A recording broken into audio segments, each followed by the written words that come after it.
అదే RTV app వార్తల్ని క్షణాల్లో చదివే అవకాశం ఉంటుంది. ఒక న్యూస్ పేపర్, ఒక టెలివిజన్ ఛానల్ మీ చేతుల్లో ఎప్పుడూ ఉంటాయి. నమస్తే, వెల్కమ్ టు ఆర్టీవీ. నేను సచిన్. తెలంగాణ రైతులకు గుడ్ న్యూస్. తెలంగాణ ప్రభుత్వం రైతు భరోసాను ఇంప్లిమెంట్ చేసేందుకు, అమలు చేసేందుకు సన్నాహాలు చేస్తోంది.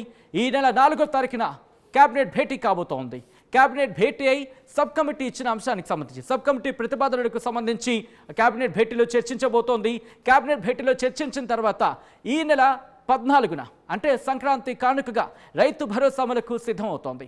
మరి ముఖ్యంగా 4వ తారీఖున భేటీ అయిన తర్వాత 5 నుంచి 6, 7 ఈ 3 తేదీల్లో కూడా అప్లికేషన్ స్వీకరించబోతోంది. ఈ అప్లికేషన్స్ ఎలా ఉండే అవకాశం ఉంది, మరి ముఖ్యంగా ఈ అప్లికేషన్ సంబంధించి ఇప్పుడు ఎందుకు మళ్ళీ చర్చ వస్తోంది, ఇవన్నీ కూడా మాట్లాడుకునే ప్రయత్నం చేద్దాం.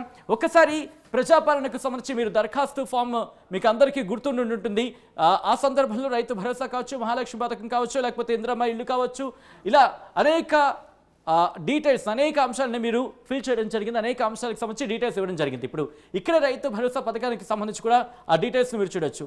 రైతులకు ప్రతి ఏటా ఎకరానికి 15,000 రూపాయలు, 2 సీజన్లు కలిపి 15,000 రూపాయలు. ఈ సీజన్ అంటే ఒక సీజన్కి 7,500 రూపాయలు. గతంలో అంటే రైతు బంధువుకి సంబంధించి మాట్లాడుకున్నప్పుడు 5,000, ఆ తర్వాత దాన్ని 7,500 చేసింది. అలా 2 సీజన్లకు కలిపి 15,000 రూపాయలు. అయితే ఇక్కడ మీరు చూస్తే కనుక మీరు రైతా కౌలు రైతా ఈ రెండింటికి సంబంధించి ముందు ఫిక్స్ కావాల్సి ఉంటుంది. అంటే మీరు రైతు అయితే ఇదిగోండి, ఇది ఉందనుకుందాం, మీరు రైతు అనుకోండి, రైతు దగ్గర టిక్ మార్క్ చేయాల్సి ఉంటుంది బ్లూ పెన్తో, బ్లూ ఆర్ బ్లాక్. ఒకసారి కలర్ కూడా మార్చే ప్రయత్నం చేస్తున్నా.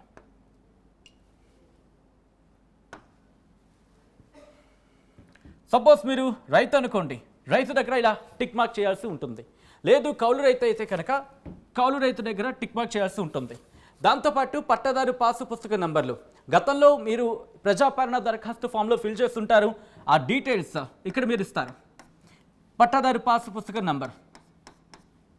సో దాంతోపాటు సాగు చేస్తున్న భూమి వివరాలు, అంటే సర్వే నెంబర్ ఇస్తారు, సర్వే నెంబర్ డీటెయిల్స్ ఇస్తారు.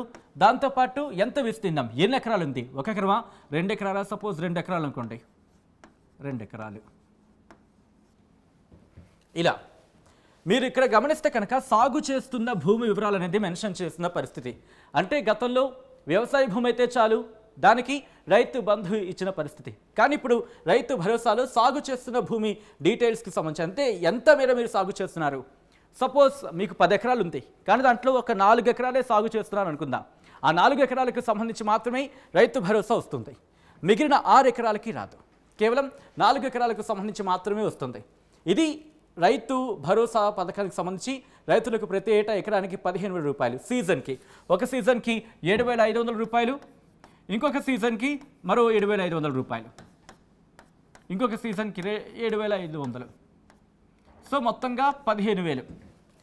కాబట్టి ఈ సీజన్ నుంచి అంటే జనవరి 14 నుంచి ప్రారంభించాలని ప్రభుత్వం సిద్ధమవుతోంది, కసరత్తు చేస్తుంది. 5, 6, 7 ఈ 3 తేదీల్లో కూడా అప్లికేషన్స్ని స్వీకరించే అవకాశం ఉంది. అప్లికేషన్ ఫామ్ ఎలా ఉండబోతుంది, ఆన్లైన్లో ఉండే అవకాశం ఉందా, ఆఫ్లైన్లో ఉండే అవకాశం ఉందా, దీనికి సంబంధించి చర్చ జరుగుతుంది. కొంతమంది అయితే ఆల్రెడీ డీటెయిల్స్ ఇచ్చాం కదా, మళ్ళీ ఎందుకని చెప్పి క్వశ్చన్ రైజ్ చేస్తున్నారు. వీటిని కూడా ప్రభుత్వం పరిశీలించే అవకాశం ఉంది.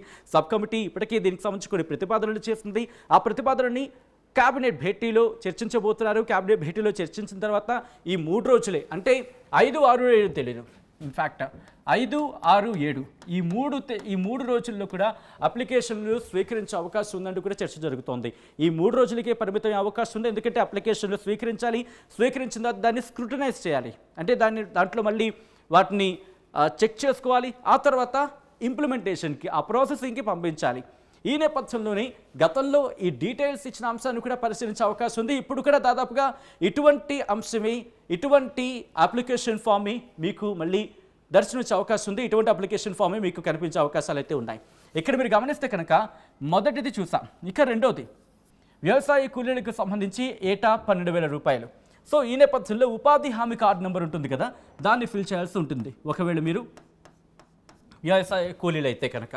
సో ఇలా ఈ డీటెయిల్స్ని దాదాపుగా ఇలాగే ఉండే అవకాశం ఉంది. దాంతోపాటు సాగు చేస్తున్న భూమి వివరాలు, ఇక్కడ మాత్రం కాస్త మీకు క్వశ్చన్ మార్క్, కన్ఫ్యూషన్స్ అనేది చాలా ఇక్కడ రైజ్ అవుతున్నాయి. మరి ముఖ్యంగా భూమి బదలాయింపు అంశం అనేది ఇక్కడ ప్రస్తావనకు వస్తోంది. దాని గురించి కూడా చర్చ జరుగుతోంది. దీనికి సంబంధించి కూడా కేబినెట్ ఎటువంటి నిర్ణయం తీసుకోబోతోంది, దాంతోపాటు అప్లికేషన్ ఫామ్లో ఇంకా ఏమైనా కొత్తగా చేర్చే అవకాశం ఉందా, వీటన్నిటికీ సంబంధించి డిస్కషన్ జరుగుతోంది.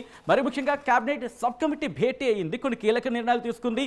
ఎటువంటి కీలక నిర్ణయాలు తీసుకున్నది ఇప్పుడు ఇంట్రెస్టింగ్గా మారింది. మరి ముఖ్యంగా శాటిలైట్ మ్యాప్ల ద్వారా భూమిని గుర్తించే అవకాశాలు ఉన్నాయంటూ కూడా చర్చ జరుగుతోంది.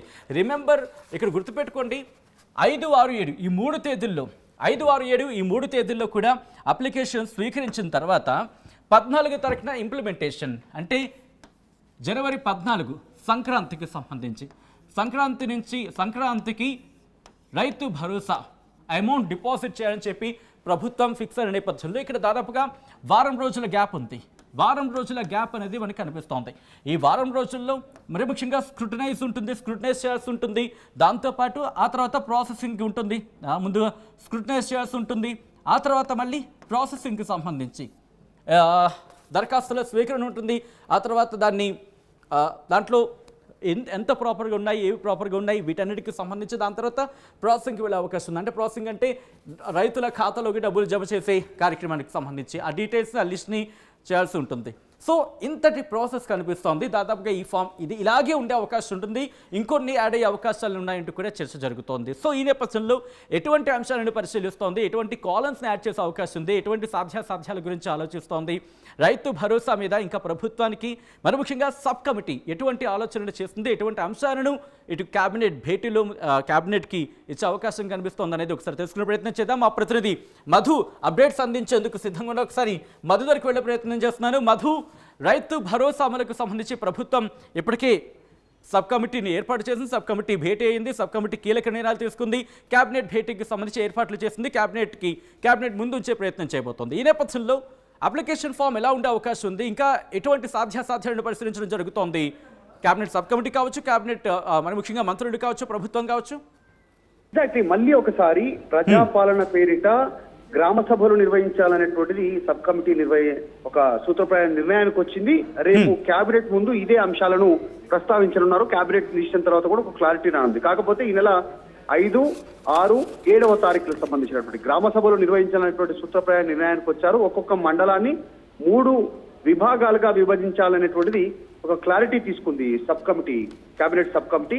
ఒక మండలంలో 3 విభాగాలు కేటాయించాలి. ఆ విభాగాల వారీగా వివరాలు సేకరించాలి. మాన్యువల్ గానే ప్రస్తుతానికి దీనికి సంబంధించినటువంటి వివరాలు సేకరించే పనిలో ఉన్నట్టుగా తెలుస్తా ఉంది. దాన్ని ఇమీడియట్ గా డిజిటలైజేషన్ చేస్తారా, లేకుంటే ఆ వివరాలు వారి దగ్గర నుంచి స్వీకరిస్తున్న సమయంలోనే డిజిటల్ ఎంట్రీ ఉంటుందా అనేటువంటిది క్లారిటీ రావాల్సినటువంటి అవసరం ఉంది. కాకపోతే రైతుకు ఎంత మేర భూమి ఉంది, ఎన్ని ఎకరాలు సాగులో ఉంది అనేటువంటి అంశాలను ఖచ్చితంగా అడిగే అవకాశం ఉంది. మరి పంట వివరాలు కూడా అడుగుతారా అనేటువంటిది చూడాలి. ఒకవేళ ఉమ్మడి కుటుంబంలో ఫర్ ఎగ్జాంపుల్ 20 ఎకరాలకు సంబంధించినటువంటి ఒకే కుటుంబంలో వ్యక్తులకు ఉంటే తండ్రి, భార్య, తర్వాత వారి పిల్లలు 4 పేరు వింటే కనుక 5 ఎకరాలు ఉంటే వారు ఎలిజిబులా, లేదంటే దీనికి ఏమైనా క్రైటీరియా తీసుకున్నారా అనేటువంటిది కూడా తేలాల్సినటువంటి అవసరం ఉంది. ప్రస్తుతం కేబినెట్ సబ్ కమిటీ సాగు చేసేటువంటి భూములకు రైతు భరోసా కింద డబ్బులు ఇవ్వాలి అనేటువంటిది ఒక నిర్ణయం తీసుకోవడం జరిగింది. కాబట్టి ఈ దరఖాస్తులు ఆహ్వానించాలనేటువంటిది చాలా క్లారిటీగా చెప్తా ఉన్నారు. దాదాపు మాన్యువల్ రూపంలోనే, అంటే ఫిజికల్ దరఖాస్తుల రూపంలోనే డీటెయిల్స్ తీసుకున్నారు గ్రామ సభల ద్వారా. దీనికి మళ్ళీ సేమ్ ప్రజాపాలన పేరిటనే ఈ గ్రామ సభలు నిర్వహించాలనేటువంటిది నిర్ణయానికి వచ్చారు. అయితే రైతు భరోసాకి సంబంధించి పెద్ద ఎత్తున గ్రామ స్థాయిలో ప్రచారం చేయాలి, ప్రజలకు వివరించాలి అనేటువంటిది ఒక క్లారిటీ తీసుకున్నారు.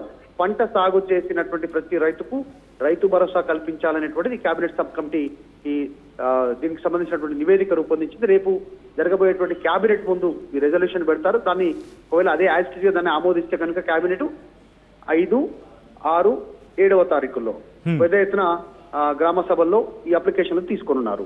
దాంతో పాటు మధు, అంటే ఇప్పుడు రైతు భరోసాకి సంబంధించి అంటే ప్రజాపాలనలో రైతు భరోసా పథకం అంటూ కూడా కొన్ని కాలమ్స్ని ఇచ్చిన సిచ్యువేషన్ మనం చూసాం.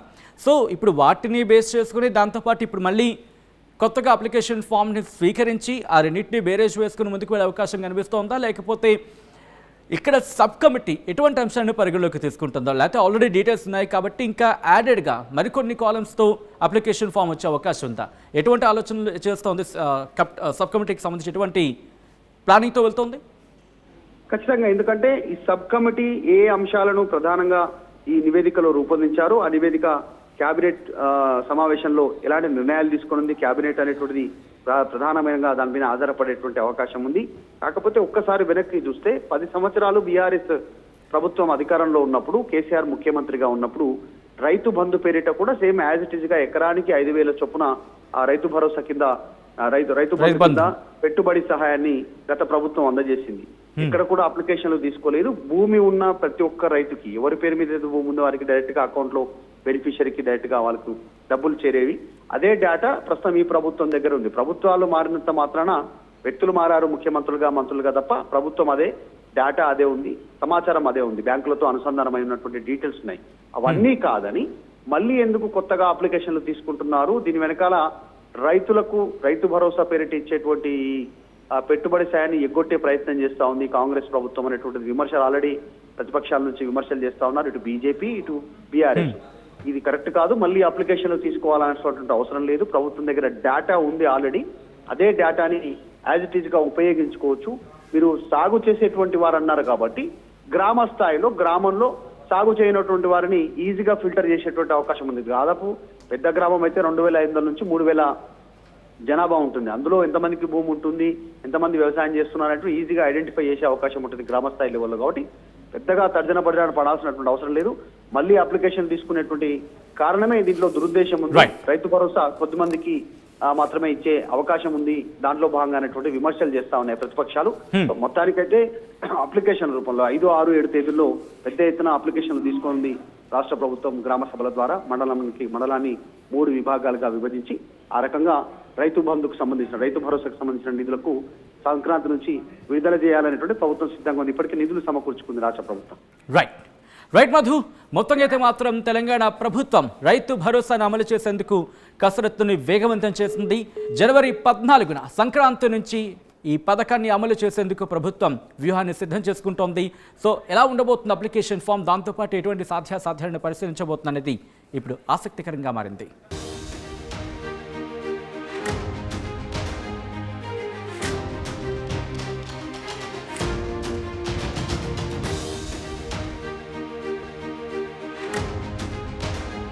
మరిన్ని వీడియోస్ కోసం ఛానల్ ని సబ్స్క్రైబ్ చేయండి. లేటెస్ట్ అప్డేట్స్ కోసం వాట్సాప్ ఛానల్ ని ఫాలో అవ్వండి. అండ్ లింక్ డిస్క్రిప్షన్ లో ఉంది.